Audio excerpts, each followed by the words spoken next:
Hello everyone. तो आज के इस वीडियो में हम लोग जेईई मेन 2025 के 29 जनवरी को जो क्वेश्चन पूछा गया था शिफ्ट 2 में, उस क्वेश्चन को डिस्कस करेंगे। क्वेश्चन यहाँ पे है कि अल्फ़ा बीटा दो वैल्यू है एम का, ठीक है। कह रहा फॉर विच द इक्वेशन, यहाँ पे जो इक्वेशन दिया हुआ है, तीन सिस्टम ऑफ इक्वेशन दिया हुआ है। कह रहा है इसके पास इन्फाइनाइटली मेनी सॉल्यूशन है ना। तुम लोग को वैल्यू निकालना है इस क्वांटिटी का, ठीक है। तो यहाँ पे सिस्टम ऑफ इक्वेशन का कोई सवाल है तो पहले उसी की तरह से सॉल्व करते हैं। तो पहले यहाँ पे हम लोग इसका ऑगमेंटेड मैट्रिक्स लिखते हैं, ठीक है। ऑगमेंटेड मैट्रिक्स लिखते हैं। तो हम यहाँ पे ऑगमेंटेड मैट्रिक्स लिखना चाहें, अगर ए बी में लिखना चाहें तो यहाँ पे क्या हो जाएगा, देखिए यहाँ पे पहला रो में आएगा 1 1 1 और साथ ही 1 होगा, ठीक है ना। 1 1 1 और साथ ही इधर 1 होगा। चलिए सेकेंड में यहाँ पे देखिए 1 2 4 m होगा, 1 2 4 और इधर m होगा, ठीक है। और आखिरी वाला जो इक्वेशन दिया हुआ है तो होगा उसमें से 1 4 10 m स्क्वायर, 1 4 10 m स्क्वायर, है ना। अब देखिए यहाँ पे क्या कहा गया है, यहाँ पे ये कहा गया है कि इन्फाइनाइटली मेनी सॉल्यूशन है, ठीक है। तो यहाँ पे क्या होगा, इसका एक कॉलम या एक रो जीरो हो रहा होगा, ठीक है ना। तो यहाँ पे हम लोग रो को देखेंगे तो एक रो को यहाँ पे हम यहाँ पे क्या मिलेगा, हम लोग को जीरो मिलेगा, है ना। निकाल के देखते हैं क्या आता है। तो यहाँ पे ट्रांसफॉर्मेशन लगाते हैं।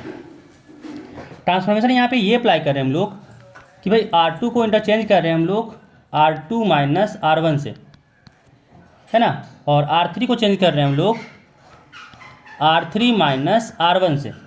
दिक्कत नहीं होना चाहिए। तो यहाँ से क्या हो जाएगा, यहाँ से हम लोग का आ गया भाई, देखो पहला तो जैसा था वैसा साफ सुथरा उतर जाएगा, ठीक है। अब दूसरे की बात करें तो 1 में से 1 गया तो 0 हो गया, 2 में से 1 गया तो 1 हो गया, 4 में से 1 गया तो 3 हो गया, एंड यहाँ पे m में से 1 गया तो m माइनस 1 हुआ, ठीक है।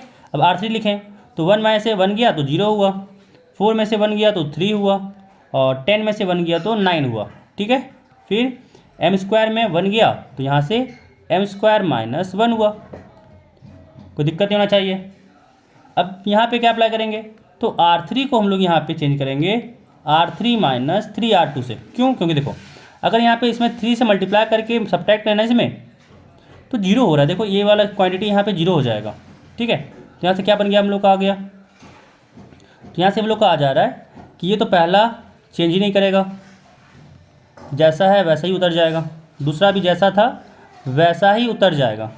तीसरे में चेंज करेगा 0, यहाँ पे भी आ गया, यहाँ पे भी क्या आ गया, 3 में से 3 गया 0, फिर 9, 3 इंटू 3 9 हो गया, 9 में से अगर 9 गया तो 0 बचा, और यहाँ पे हो गया m स्क्वायर माइनस 1 तो रहेगा ही, और साथ ही रहेगा यहाँ पे 3R2। यानी कह सकते हैं कि m square minus 1 minus m minus 1 है तो 3 से मल्टीप्लाई करना है तो यहाँ हुआ 3m, और माइनस माइनस हो गया +3, ठीक है।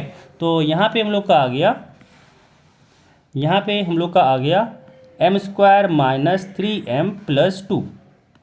कोई दिक्कत नहीं होना चाहिए, कोई दिक्कत नहीं होना चाहिए। अब देखिए यहाँ पे एक चीज़ यहाँ पे ऑब्जर्व कर रहे होंगे कि ये वाला क्वांटिटी 0 है ना। और सिस्टम ऑफ इक्वेशन को अगर इनफाइनाइट सोल्यूशन चाहिए तो ये भी 0 होना होगा, अदरवाइज यहाँ पे नो सोल्यूशन वाला केस बन जाएगा, ठीक है। नो सॉल्यूशन वाला केस बन जाएगा अगर ये क्वांटिटी 0 नहीं हुआ।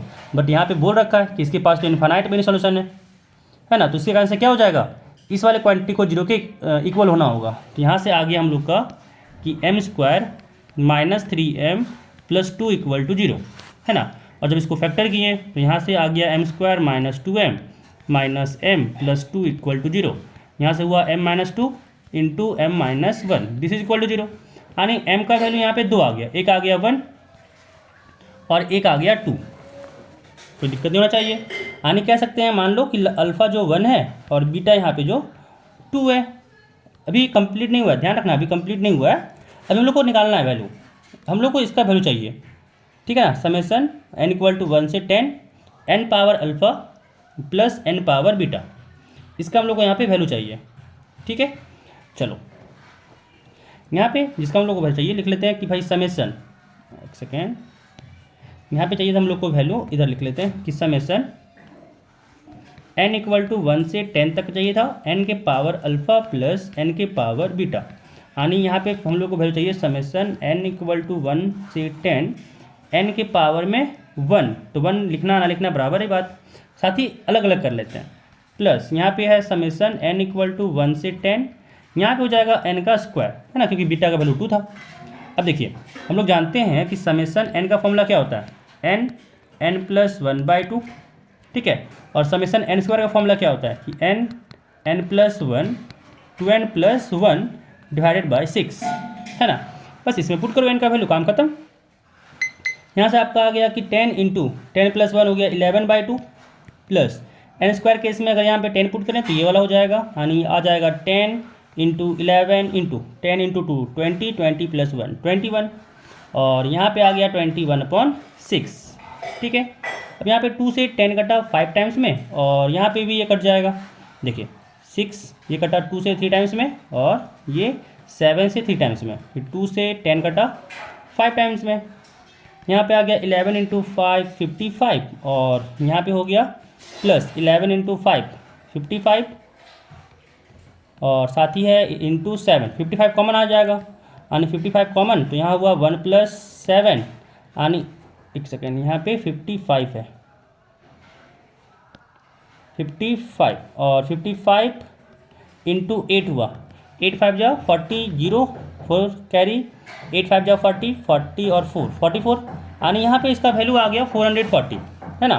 कौन सा ऑप्शन मैच कर रहा है मिला लेते हैं, तो यहाँ पे हम लोग को मैच कर रहा है ऑप्शन डी 440, यहाँ पे ऑप्शन डी है, यहाँ पे ऑप्शन डी इसका आंसर हो जाएगा, ठीक है। चलिए